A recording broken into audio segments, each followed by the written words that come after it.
Buenos días, queridos y queridas estudiantes de segundo medio. Vamos a comenzar con la cápsula de historia número 8, que corresponde a la fecha del 13 al 17 de julio.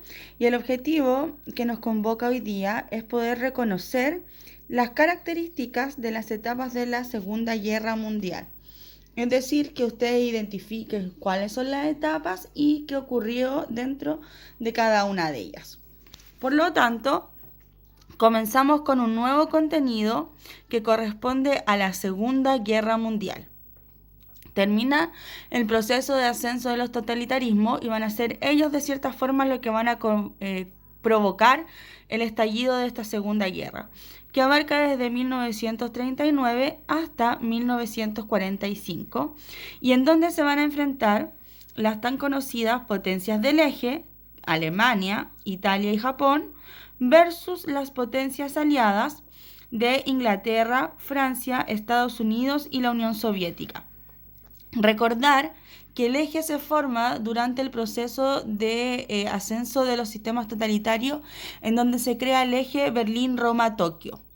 Ahora bien, la primera etapa de la Segunda Guerra Mundial corresponde a la ofensiva alemana que se desarrolla entre 1939 y 1941. Ahora bien, esta primera etapa, que es quizás la más extensa de todas, corresponde esencialmente al impetuoso avance alemán, y ese impetuoso, rápido y efectivo avance alemán se va a lograr gracias a su afamada técnica de guerra, conocida como la Blitzkrieg o la guerra relámpago. ¿Ya? ¿Cuál era los pasos que seguía esta guerra? O esta estrategia de guerra más bien. En primer lugar, Hitler utilizaba aviones, luego tanques y por último la infantería motorizada. ¿Por qué usaba primero los aviones? Porque buscaba bombardear, ya, hacía un bombardeo aéreo por todos los lugares que fueran estratégicos dentro de la ciudad o dentro del territorio que quería dominar. Pensemos, ¿cuáles serían los lugares estratégicos? Claramente serían las industrias, las fábricas, las carreteras y las líneas de ferrocarril, y en ese sentido dejaba una ciudad desabastecida y aislada al mismo tiempo. Por lo tanto, con el bombardeo ya quedaba de cierta forma destruida la ciudad y sin posibilidades de enfrentar a este gran ejército alemán. Luego, ya, no conforme con eso, Hitler enviaba a un gran bloque de tanques.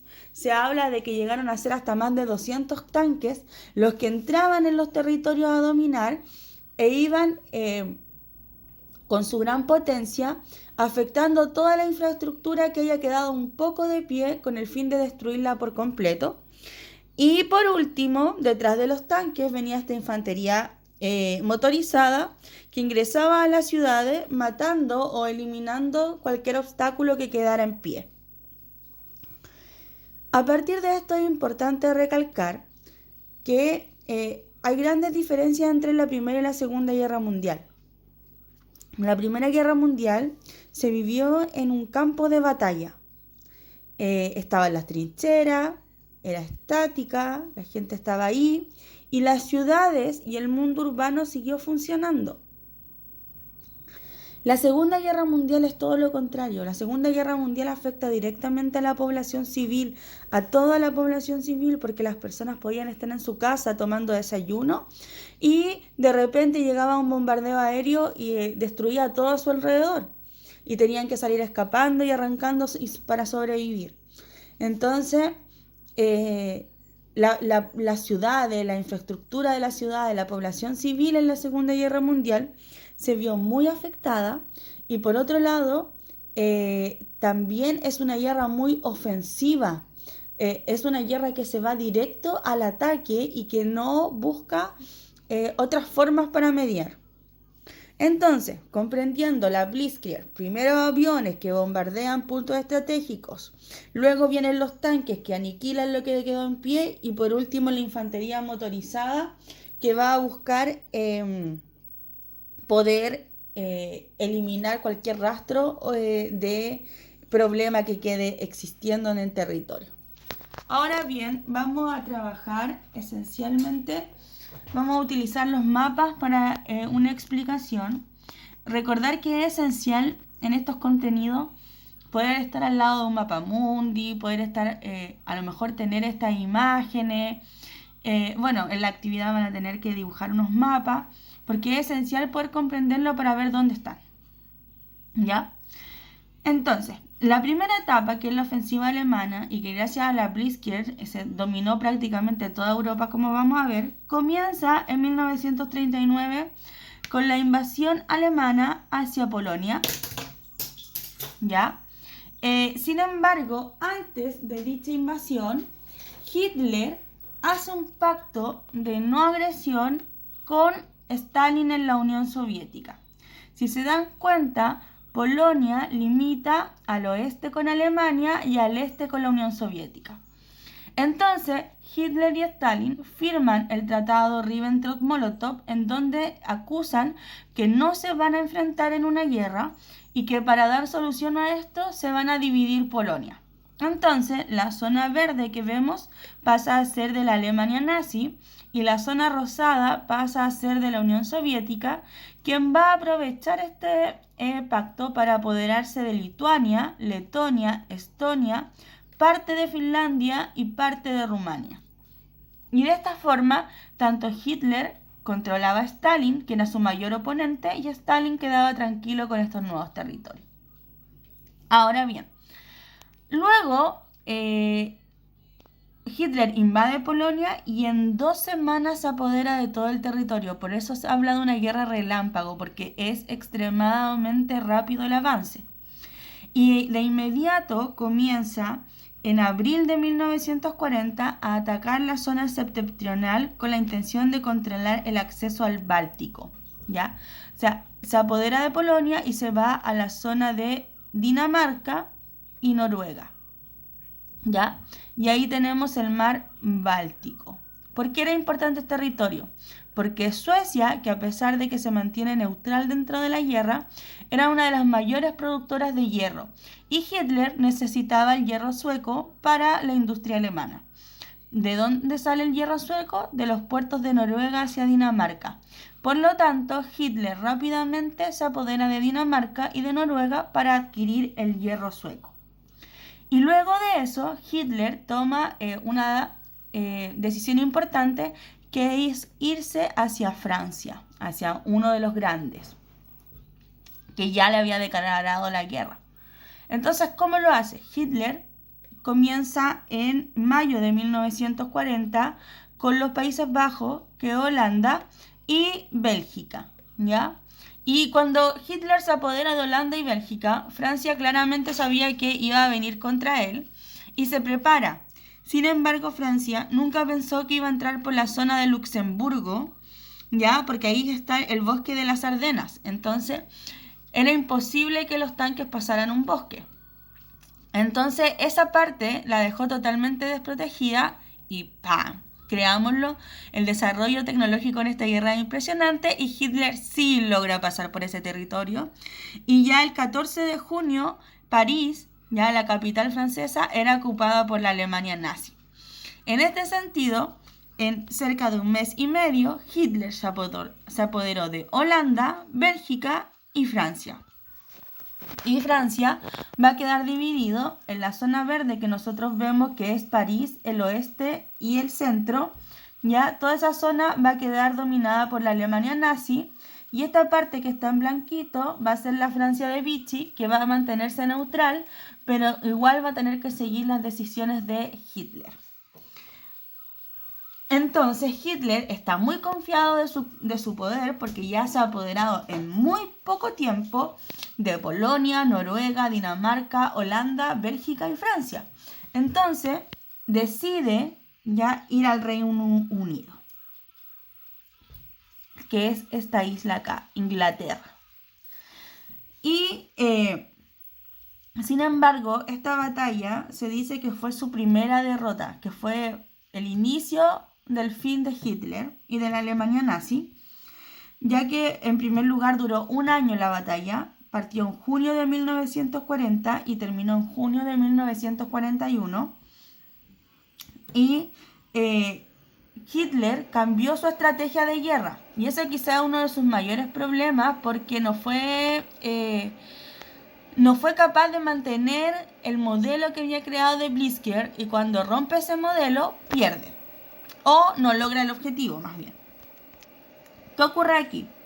Hitler lo que buscó es, como es una isla, ya buscó atacarla a través del mecanismo del bombardeo constante, ya. Entonces Hitler pensó que los ingleses se iban a cansar de cierta forma de este bombardeo y se iban a rendir, pero no tenían en cuenta la tenacidad del pueblo inglés, y aparte que había asumido Winston Churchill como el líder y que había buscado todas las formas de vencer a Hitler. Y acá es algo muy importante, porque nuevamente otro invento tecnológico va a ayudar en la guerra, que es la creación del radar.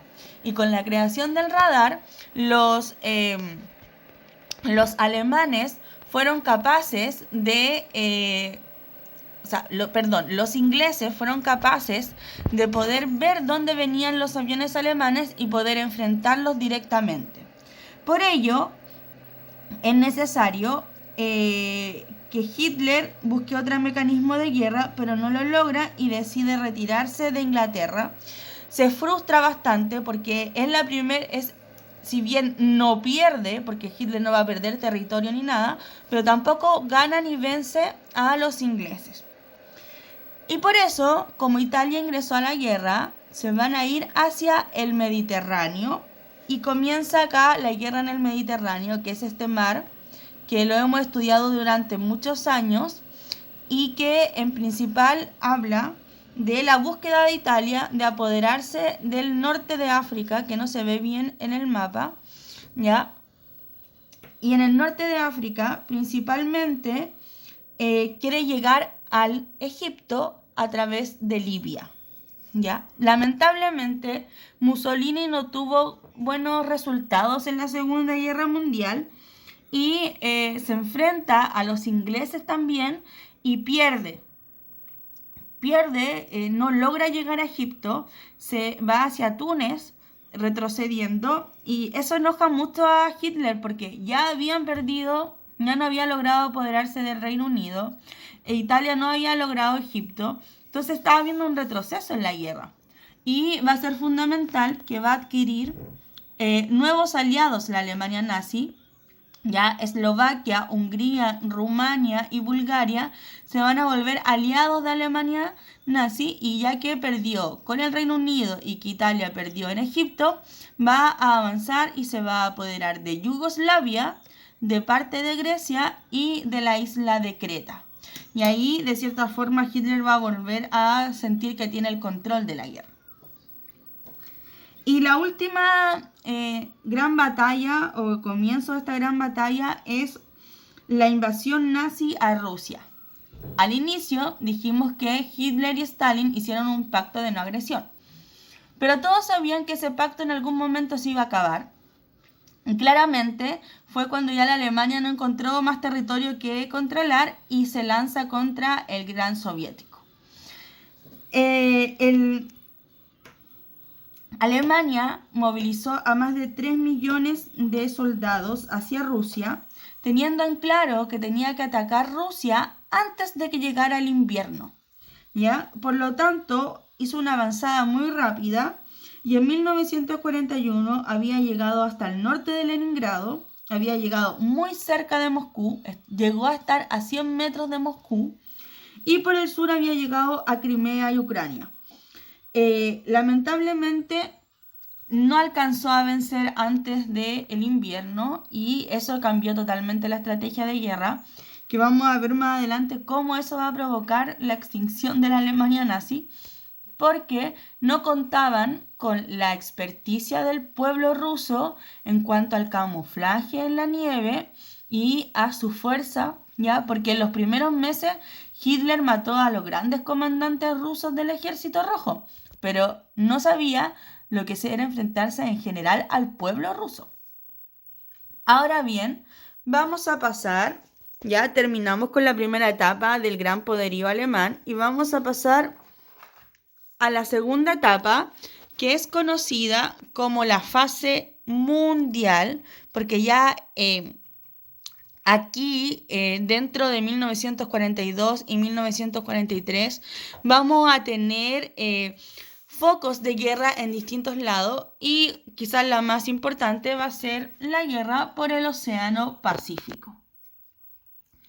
En 1942, Estados Unidos entra oficialmente a la guerra, producto de el bombardeo aéreo a su base Pearl Harbor por parte de Japón. Japón, aliado de Alemania y de Italia, había comenzado a expandirse territorialmente, invadió China en 1937, en 1941 ya había ocupado Indochina francesa y el objetivo de él era destruir toda la flota americana que le impedía avanzar por Asia y Oceanía. Entonces, acá tenemos a Japón, ¿ya? Una isla no tan grande, pero muy poderosa.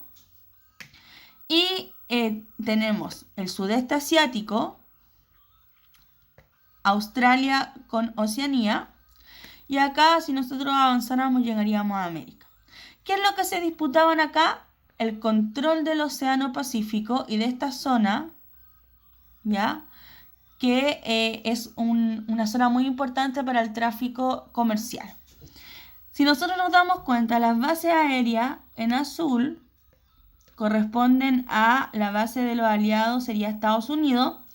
Y las bases rojitas, los puntitos rojitos, que son muchos más, corresponden a las bases japonesas. Entonces, en ese sentido, la ventaja dentro del Océano Pacífico era claramente para Japón.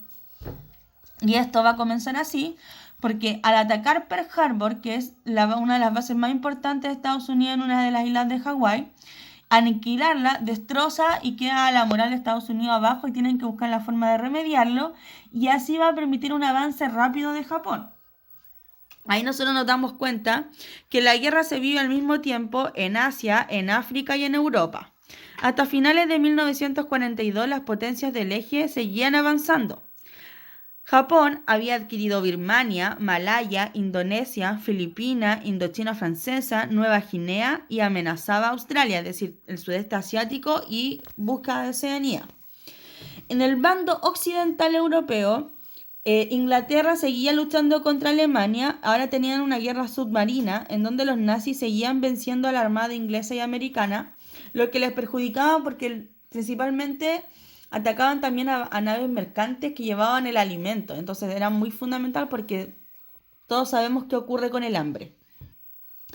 Y también en el lado oriental, la Unión Soviética sigue peleando con Alemania. Stalin movilizó todos sus recursos y los alemanes llegaron hasta el Cáucaso, hasta Stalingrado, pero no pudieron avanzar más.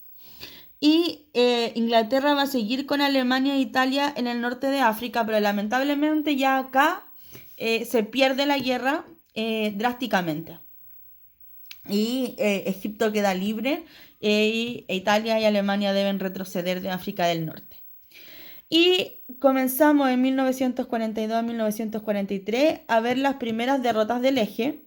Dice, los triunfos aliados obligan a las potencias del eje a retroceder en los diferentes bandos. En Rusia lograron la rendición del ejército alemán en Stalingrado porque en verdad no tenían forma de enfrentarse al invierno soviético, porque es extremadamente agresivo. En ese sentido, la tecnología en cuanto al vestuario era fundamental para poder mantenerse vivo con las bajas temperaturas, porque Rusia era técnicamente un desierto blanco. Y los registros audiovisuales muestran que eran a veces caminatas en donde solo se encontraban cruces con los cascos de los soldados muertos alemanes, producto principalmente del frío.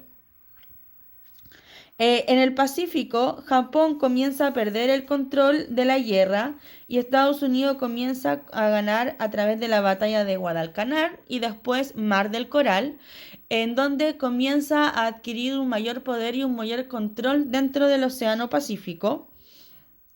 Por otro lado, las tropas inglesas desembarcaban en Sicilia, Italia, siendo destruido Mussolini. Ya es destituido y Hitler tiene que ir en su ayuda y Hitler se apodera rápidamente llegando hasta Roma y de ahí le coloca un nuevo gobierno a Mussolini. Pero Mussolini nunca va a llegar a volver a tener el mismo poder y los rusos inician oficialmente la ofensiva directa contra Alemania. Y pasamos a la tercera y última fase de la guerra, que es la caída de la Alemania nazi, de la Italia fascista y de Japón, que ocurre entre 1944 y 1945. Y vamos a explicarla a partir de esta imagen, que simboliza a los ejércitos aliados desembarcando en Normandía. ¿Ya? Esta fase, la fase final de la guerra, comienza con el desembarco de Normandía y hay una película que se llama Dunkerque que, si no me equivoco, se estrenó hace poco, el año pasado parece, que es bastante buena y habla sobre el desembarco de Normandía. ¿Ya? ¿Qué es el desembarco de Normandía? Es la reconquista de Francia. El 6 de junio de 1944 se producía el desembarco en las costas de Normandía con la combinación de fuerzas de ingleses, canadienses y americanos por tierra, mar y aire. ¿Ya? O sea, era toda una coordinación al mismo tiempo. La operación fue todo un éxito, lo que obligó a Hitler a retirarse y París era liberado y en noviembre ya toda Francia y Bélgica estaba libre. Si se dan cuenta, el proceso de los aliados es mucho más lento, desde junio a noviembre, ¿ya? Pero sí logró que Francia y Bélgica quedaran 100% libres. Y en marzo de 1945 los aliados llegaban a Alemania por el Rin. Ahora bien, los aliados obtuvieron el triunfo de poder liberar a Francia y otro bando va a seguir luchando constantemente, que va a ser el frente ruso. Ya, si ahí se dan cuenta, las imágenes nos muestran que está totalmente blanco porque es un desierto blanco, ¿ya? Y los rusos cavaban hoyos y se escondían para ser prácticamente invisibles al ejército alemán. Entonces, el ejército alemán se daba cuenta que estaba el ejército ruso cerca cuando ya lo estaban atacando directamente. En la Europa oriental, la Unión Soviética expulsaba hacia el oeste a los alemanes, recuperaron los estados bálticos de Rumania, Bulgaria y Hungría, mientras Yugoslavia y Albania fueron capaces de liberarse a partir de sus propios movimientos. A fines de 1944, los ingleses expulsaban a los alemanes de Grecia y los rusos llegaban a Polonia. ¿Ya? O sea, los rusos ya a fines de 1944 estaban técnicamente en la frontera alemana. Y para terminar, el fin del conflicto, ¿ya? La guerra terminó a mediados de 1945 tras las últimas ofensivas aliadas. Berlín, Hamburgo, Colonia, Dresde y Viena eran fuertemente bombardeadas por los aliados, le devolvieron la mano a Hitler, y terminando con la toma de Berlín por los rusos. El 25 de abril de 1945 y el 30 de abril se estaba suicidando Hitler. Es decir, en 5 días Hitler ya no pudo revertir la situación de que se habían tomado a Alemania y a los aliados y ya tenía su plan, ya, porque para Hitler era una deshonra caer en manos del enemigo y por lo mismo lo que va a hacer Hitler es suicidarse. Se suicida con su círculo más cercano, tomando una pastilla de cianuro en donde la muerte es casi instantánea. Al mismo tiempo, Italia cayó y Mussolini fue capturado, fusilado y colgado con la cabeza hacia abajo en la plaza para que todos lo vieran. Y en el Pacífico, Japón insistía. Ya sus grandes aliados habían perdido estaban muertos y Japón seguía. Y como lo muestra ese dibujo, va a terminar de una forma muy drástica porque Estados Unidos había cambiado de presidente y Truman decide que se utilice la nueva arma de guerra, que es la bomba atómica, que será lanzada primero en Hiroshima y luego en Nagasaki, y que va a significar la destrucción de esas zonas prácticamente hasta la actualidad, ya porque la radiación que genera la bomba atómica es impresionante. Si nosotros nos damos cuenta, se forma como... Mucha gente murió al instante cuando se lanzó la bomba, pero se genera este tipo de hongo radioactivo, que la radiación dura décadas y que va a significar que luego de haber generado la destrucción instantánea, estas partículas van a comenzar a caer en las distintas zonas, en el agua, en los alimentos, en el aire, van a quedar expandidas. Entonces también muchas personas van a morir días después, producto de las secuelas de la bomba atómica, y otras van a seguir, van a quedar con los problemas de la radiación, con problemas con los niños que nacían, etc. ¿Ya? Entonces la destrucción fue masiva, pero sin embargo con el lanzamiento de las dos bombas atómicas se da por concluido el periodo de la Segunda Guerra Mundial, porque Japón decide rendirse. Ahora bien, en la actividad que ustedes van a tener que realizar, dice, nombra con un hecho el hecho que da inicio y fin a la guerra. Claramente el inicio es después de la firma del pacto Ribbentrop-Molotov, es la invasión